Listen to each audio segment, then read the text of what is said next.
नमस्कार, दूरदर्शन मध्य प्रदेश के खास कार्यक्रम आमने सामने में आपका स्वागत है। मैं हूं अंकुर जैन। हमारे इस खास कार्यक्रम में हर सप्ताह हम आपको राजनीतिक, सांस्कृतिक, साहित्यिक, शैक्षणिक एवं विभिन्न क्षेत्रों से जुड़ी हुई कुछ खास शख्सियतों से मिलवाते हैं।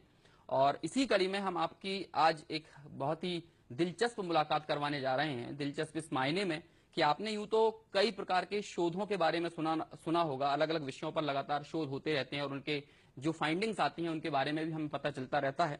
लेकिन हमारे साथ एक ऐसी शख्सियत मौजूद है जिन्होंने दुनिया में पहली बार राजनीतिक कार्टून पर एक बृहद शोध किया है। और साथ में इसमें खुशी की बात यह है कि ये हमारे मध्य प्रदेश के ही रहने वाले हैं। इंदौर से इनका ताल्लुक है। डॉक्टर प्रवीण तिवारी जी जो हमारे साथ हैं। प्रवीण जी पत्रकार हैं, साहित्यकार हैं, कार्टूनिस्ट हैं। इसके साथ साथ अलग अलग कई क्षेत्रों में अपने हुनर का लोहा मनवा चुके हैं और इनकी इस प्रतिभा के कारण कई बार सम्मान भी किया जा चुका है। तो प्रवीण जी हमारे साथ हैं जिनसे हम इनके व्यक्तिगत जीवन के साथ साथ इनके द्वारा किए गए कुछ उल्लेखनीय कार्यों के बारे में हम आज हमारे इस कार्यक्रम में चर्चा करेंगे। यूं तो टेलीविजन देखने वाले जो लोग हैं उन्हें प्रवीण जी का परिचय देने की आवश्यकता नहीं है। प्रिंट मीडिया से भी ये जुड़े रहे हैं, टेलीविजन एंकरिंग भी ये करते रहे हैं, 5 किताबें इन्होंने लिखी हैं। तो इस तरह बहुआयामी प्रतिभा के धनी हैं प्रवीण जी। की आध्यात्मिक लेखन के लिए जाने जाते हैं और इतनी सारी प्रतिभा होने के बावजूद जो इन्होंने शोध का विषय चुना है वो बहुत ही अलग प्रकार का है, अनोखा है और काफी मजेदार भी है। तो प्रवीण जी बहुत बहुत स्वागत है आपका हमारे इस कार्यक्रम में। और धन्यवाद बहुत अच्छा इंट्रोडक्शन देने के लिए। और शुरुआत करता हूं कार्यक्रम की आपकी इस रिसर्च के साथ ही कि आपके शोध का विषय जैसा मैंने पढ़ा है और आपसे जो चर्चा की थी उससे पता चला कि importance of political cartooning in mass communication या जर्नलिज्म। तो आप पत्रकारिता में कार्टून के महत्व को कैसे देखते हैं? क्या आपको लगता है कि कार्टून पत्रकारिता भी उतना ही महत्व रखती है जितना कि संपादकीय या रिपोर्टर की अन्य खबरें?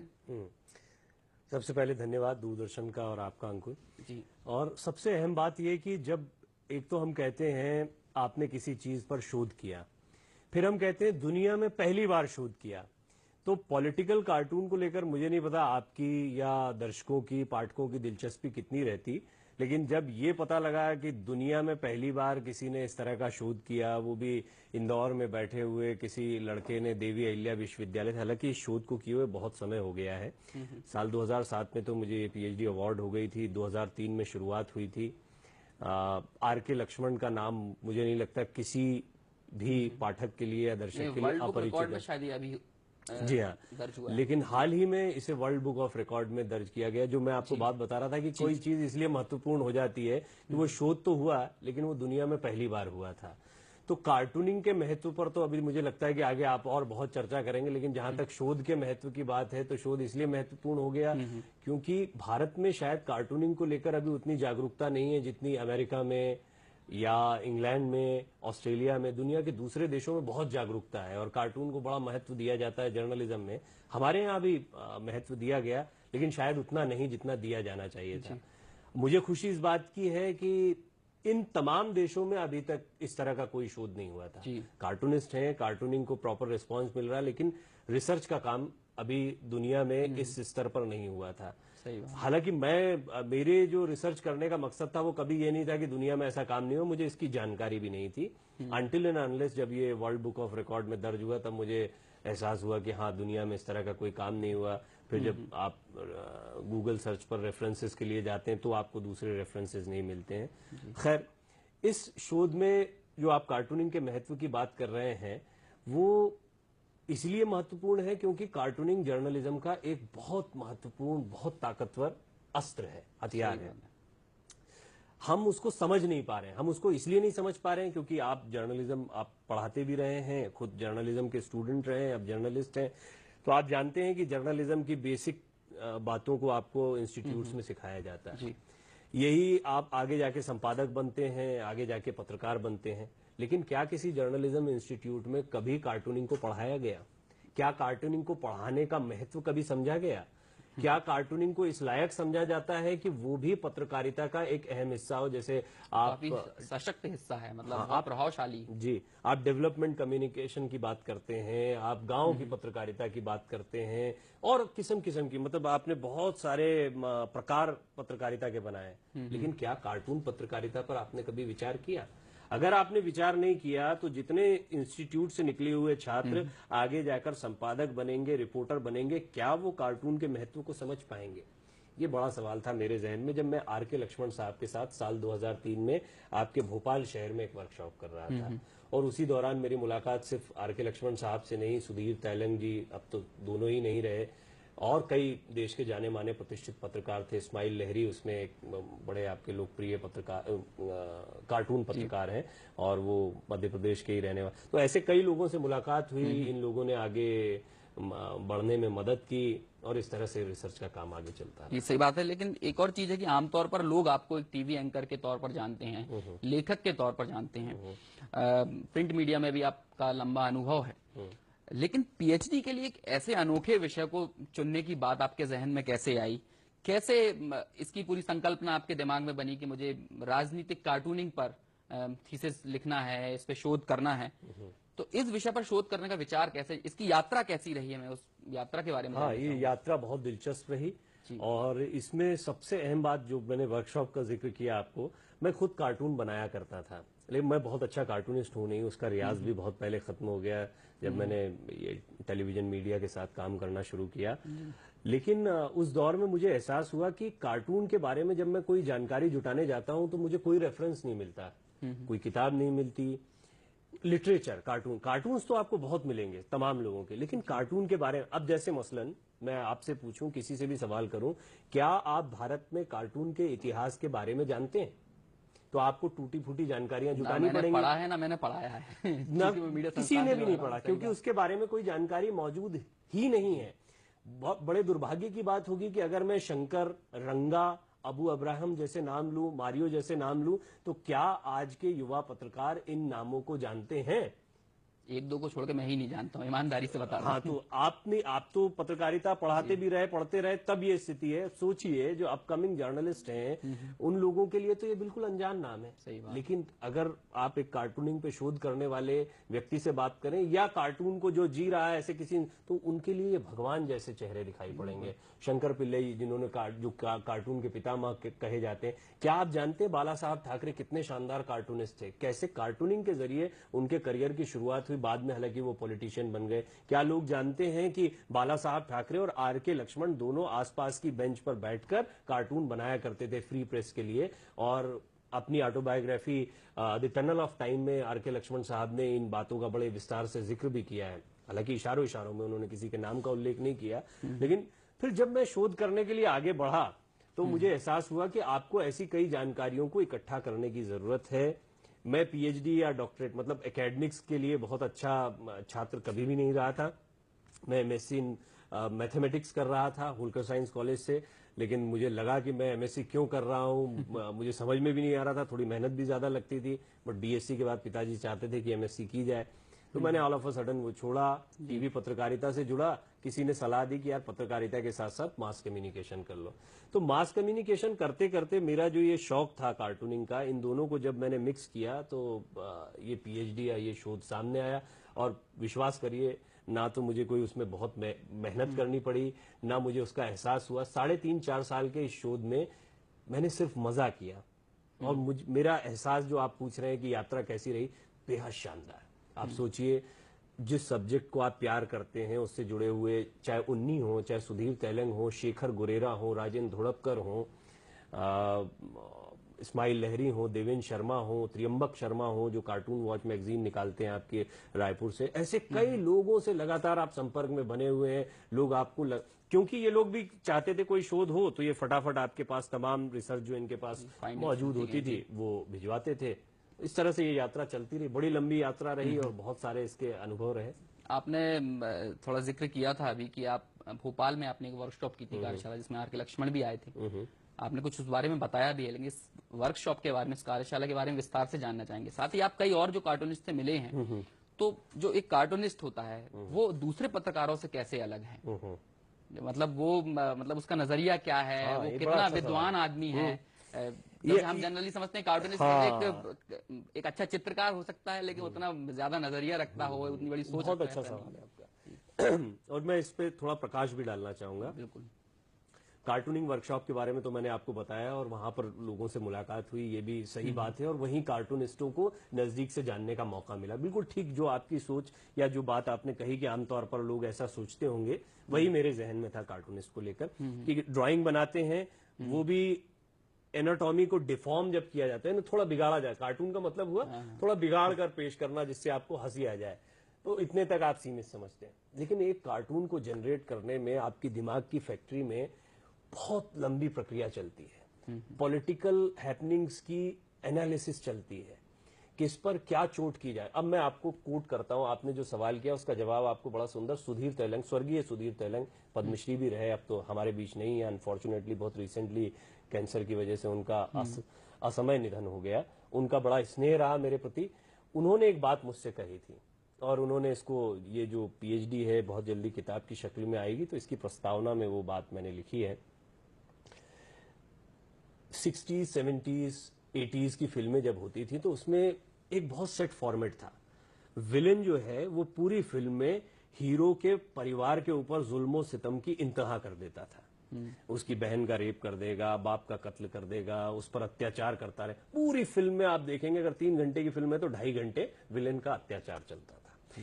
अगले आखिर के जो आधे घंटे होते थे उसमें भूमिका बनती थी कि अब बस त्रस्त हो गया हूं, अब मैं तुम्हारा खात्मा कर दूंगा। और इसके बाद अंत के 10-15 मिनट जब हीरो विलेन की पिटाई कर रहा होता था तो लोग ऐसे कुर्सी का हत्था पकड़ते थे और कहते थे पीट दो इसको। उनके अंदर वो गुस्सा भर जाता था कि जैसे ये सब उनके साथ हो रहा है। इस तरह की एक साइकी चलती थी। ये बात मुझे सुधीर तेलंग जी ने बताई। उनका कहना था हमारे सिस्टम को लेकर, सामाजिक चीजों को लेकर, कुरीतियों को लेकर, बुराइयों को लेकर हम देखते तो रहते हैं लेकिन उनमें हमारा इन्वॉल्वमेंट नहीं हो पाता और हम मन महसूस कर रह जाते हैं। हम चाहते हैं तो भी हम कुछ नहीं कर पाते। तो एक बड़ा गुस्सा आम पाठक के मन में भरा रहता है। जब वो सुबह कार्टून देखे जी, तो उसे लगना चाहिए उस हीरो की तरह उसने विलेन की पिटाई की और उसको लगा हाँ यही बात मैं कहना चाहता था जो ये कार्टूनिस्ट कह गया। सही बात। अब आप ये देखिए कि आप देखते हैं कि प्रधानमंत्री, मुख्यमंत्री या तमाम उन बड़े लोगों पर कई ऐसे चुटीले कमेंट कार्टूनिस्ट कर जाते हैं जो संपादक नहीं कर पाते। एडिटोरियल पेज पर आप वो चीज नहीं लिख और सकते, कोई इतना लंबा पढ़ भी नहीं पाता है। लेकिन आप मजाक मजाक में कोई भी चोट कर सकते हैं। सही बात। मजाक मजाक में आप कोई ऐसी बात लिख सकते हैं जो कोई पत्रकार, रिपोर्टर, संपादक नहीं लिख सकता। सही बात। ये इस कला की खूबसूरती और ताकत है। और जब आप वो बात लिखते हैं तो पाठक कहता है हाँ ये वो चोट की जो विलेन पर हीरो को चोट करनी चाहिए। सही बात है। बहुत ही अहम जानकारी कार्टून के बारे में लोग देखते तो रहते हैं, लेकिन इस तरह से ये नजरिया पता चलना बहुत ही मुश्किल होता है और उसके बारे में तेलंग जी का उदाहरण देते हुए यहाँ पर प्रवीण जी ने बताया। इस दिलचस्प चर्चा को हम जारी रखेंगे। फिलहाल रुकते एक छोटे से ब्रेक के लिए, आप बने रहिए हमारे साथ। देखिए, टीबी के इलाज के दौरान थोड़ी सी अगर आपको राहत महसूस होने लगे तो इलाज अधूरा मत छोड़िए। आपकी ये गलती ड्रग रेजिस्टेंट टीबी को दावत दे सकती है और इससे आपकी मुसीबतें जो हैं वो और भी बढ़ सकती हैं। तो ध्यान रहे, पूरा इलाज ही टीबी पर पूरी जीत दिलवा सकता है आपको। और सुनिए, ये जो सरकारी स्वास्थ्य केंद्र है, यहाँ पर जांच जो है वो बिल्कुल मुफ्त है, एकदम free. India versus TB, TB हारेगा, देश जीतेगा। Doctor Neha, team lunch 9th को है। सॉरी सर, बट 9 को कहीं और कमिटमेंट है। सर, नेहा मैम ने एक बार कमिटमेंट कर दी ना तो वो खुद की भी नहीं सुनती हैं? कैसी कमिटमेंट? कमिटमेंट प्रेग्नेंट वुमेन के लिए प्रधानमंत्री सुरक्षित मातृत्व अभियान ज्वाइन किया है मैंने। सरकारी अस्पताल जाकर स्पेशल एएनसी सर्विस मुफ्त देती हूँ। आखिर हम प्राइवेट डॉक्टर्स का भी तो कुछ फर्ज बनता है। Lunch cancel. I pledge for 9। I pledge for 9. हर 9 तारीख को होने वाली माँ का ख्याल सबसे पहले। जन्म से लेकर 5 साल तक की उम्र के बच्चों को 7 बार टीकाकरण के लिए लेकर जाना है। 7 बार में से एक भी छूटना नहीं चाहिए। ये जिम्मेदारी हम सबकी है। ये जो बीच के टीके भूल जाते हैं ना, ये देखिए अच्छी बात नहीं है।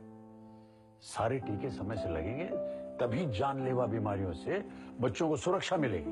5 साल 7 बार छूटे ना टीका एक भी बार। ब्रेक के बाद आपका एक बार फिर स्वागत है। हमारे साथ हैं लेखक, साहित्यकार, पत्रकार डॉक्टर प्रवीण तिवारी जी। ब्रेक पर जाने से पहले बहुत ही अच्छी चर्चा इन्होंने अपने शोध के बारे में, थीसिस के बारे में की थी। इसी चर्चा को आगे बढ़ाते हुए चूंकि कार्टूनिंग को लेकर काफी बात चल रही है और आपने थोड़ा शुरुआत में बताया भी था कि आप भी थोड़ा बहुत कार्टून बनाते थे लेकिन अब नहीं बना रहे हैं, इसका क्या कारण है? यदि लगातार अभ्यास रहता तो लगता है कि शायद आप भी एक नामी कार्टूनिस्ट हो सकते थे, क्योंकि आपकी रुचि जब इतनी ज्यादा है तो आप भी अच्छी कार्टूनिंग कर सकते थे। तो व्यक्तिगत तौर पर आपका क्या नजरिया है? एक तो होता है कि एकेडमिक्स के लिए आपको कुछ देना है, लेकिन एक पर्सनल थिंकिंग क्या है कार्टूनिंग को लेकर, वो मैं जानना चाहूंगा। मुझे लगता है कि ये एक ऐसी विधा है जिसको सभी को सीखना चाहिए थोड़ा थोड़ा, और अगर आपके अंदर प्रतिभा है आप उतना समय डेडिकेट कर सकते। कार्टूनिंग समय मांगता है। सवाल आपका बहुत महत्वपूर्ण है। मुझसे सवाल बहुत पूछा जाता है कि भाई आपने तो पीएचडी इस विषय पर कर रखी, तो आप एंकर क्यों हैं, आप लेखक क्यों हैं, या आप कोई दूसरे काम क्यों करते हैं? आपको तो फुल टाइम ये काम करना चाहिए। ये एक तपस्या है। मैं इसीलिए सैल्यूट करता हूं आर के लक्ष्मण साहब को, सुधीर तेलंग जी को और उन तमाम लोगों को जो अपना पूरा जीवन इस एक काम के लिए झोंकते हैं। आपने खुद कहा कि मैं कार्टूनिस्टों के बारे में ये सोचता था, या लोग सोचते होंगे कि वो तो सिर्फ ड्राइंग करते हैं।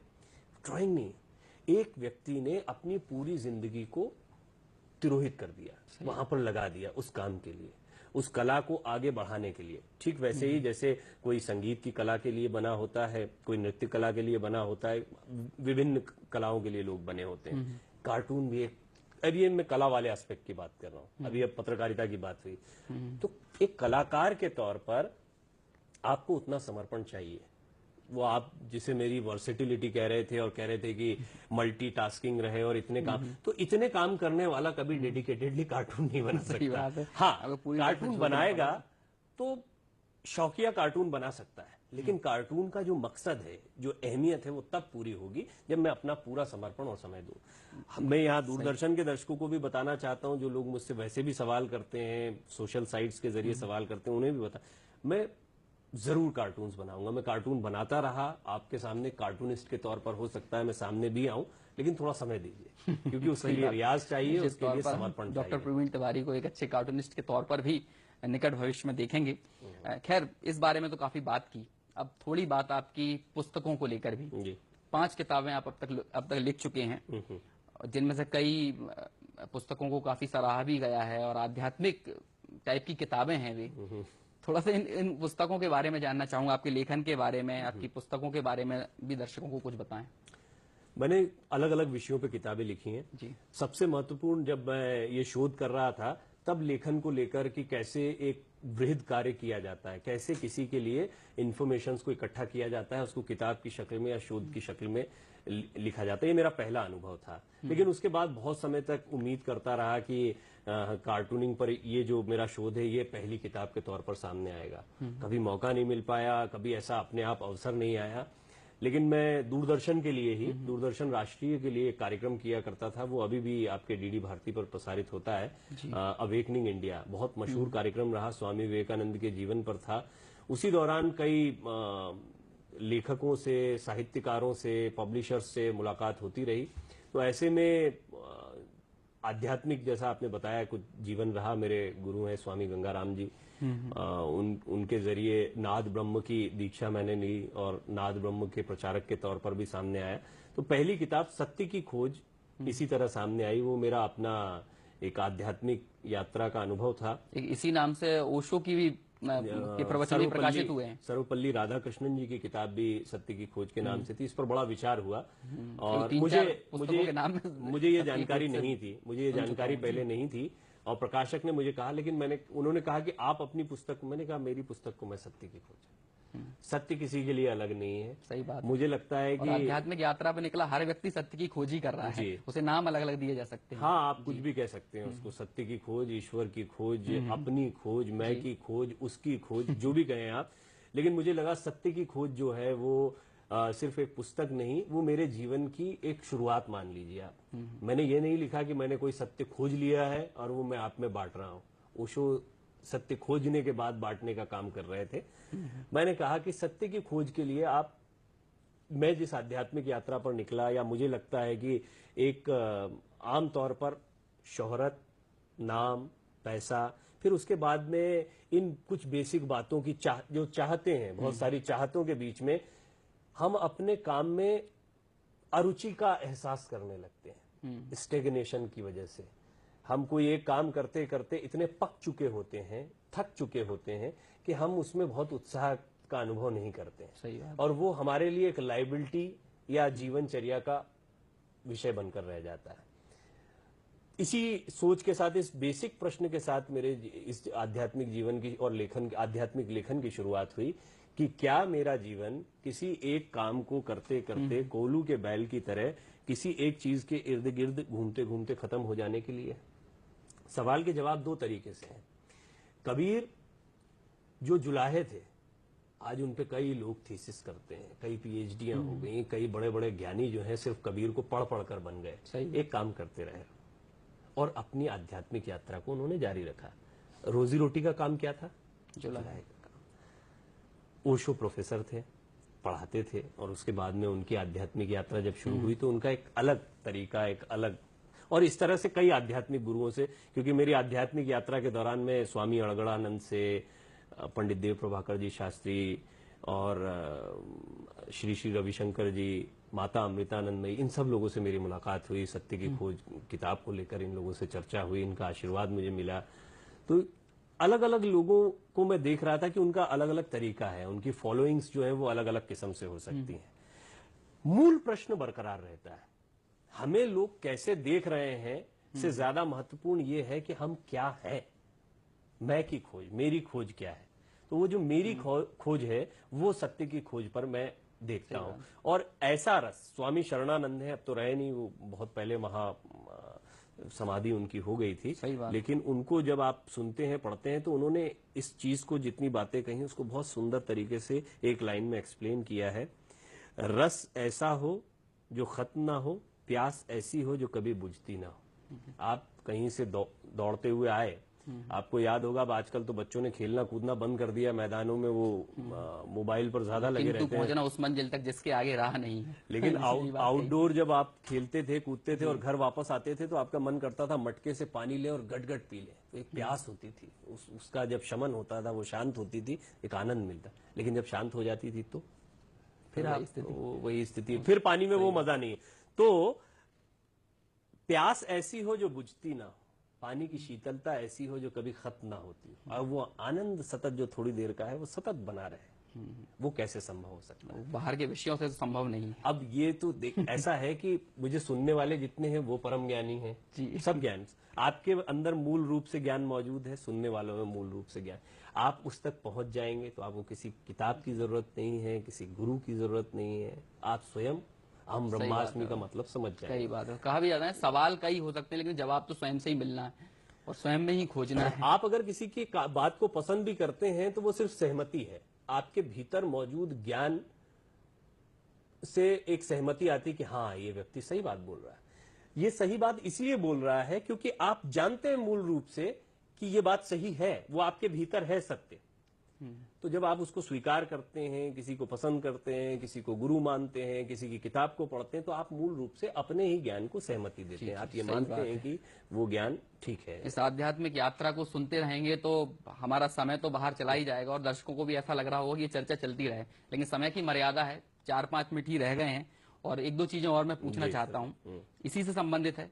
वर्तमान में व्यक्ति के लिए, हर एक आम जो भी जिंदगी जी रहा है इंसान, उसके लिए जीवन में आध्यात्मिकता का समावेश करना क्यों जरूरी है? क्योंकि वर्तमान में ये बड़ी कोरी गप टाइप की चीजें मानी जाती हैं, कोई प्रवचन दे रहा हो या कहीं इस तरह की किताबें कोई पढ़ रहा हो, इनका अहम आज की पीढ़ी को समझाना हो। हम बड़े बुजुर्गों को तो सहजता से चीजें समझ में आ जाती हैं, लेकिन आज के युवा के लिए ये जरूरी, इसकी समझ पैदा होना क्यों जरूरी है?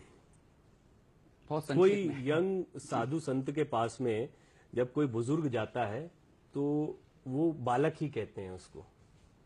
बालक का एक स्वभाव होता है कि जब तक, जैसे गर्म तवा है, माँ कहेगी मत जाओ मत जाओ, लेकिन वो जब तक छूकर नहीं देख लेगा मानेगा नहीं। इसी तरह आप चाहे बुजुर्ग, आपने कहा आप तो उसको बांट रहे हैं, बुजुर्गियत ये उम्र से नहीं होती है, ये आपके अनुभव तो है ही, लेकिन अनुभव को आपने जीवन में कितना समझा है उससे भी बहुत महत्व रखता है। ऐसे नहीं शंकराचार्य बहुत छोटी उम्र में शंकराचार्य हो गए और कई बुजुर्ग जो हैं वो जीवन के सत्य की खोज के स्वामी लिए, विवेकानंद खुद एक उदाहरण। हाँ 39 तक उन्होंने सब कुछ वो कर लिया जो करना चाहिए था। और कई लोग होते हैं जो पूरा जीवन बीत जाता है और हो सकता है कई और जीवन बीत जाते हो जिनके बारे में हम बहुत नहीं जानते हैं।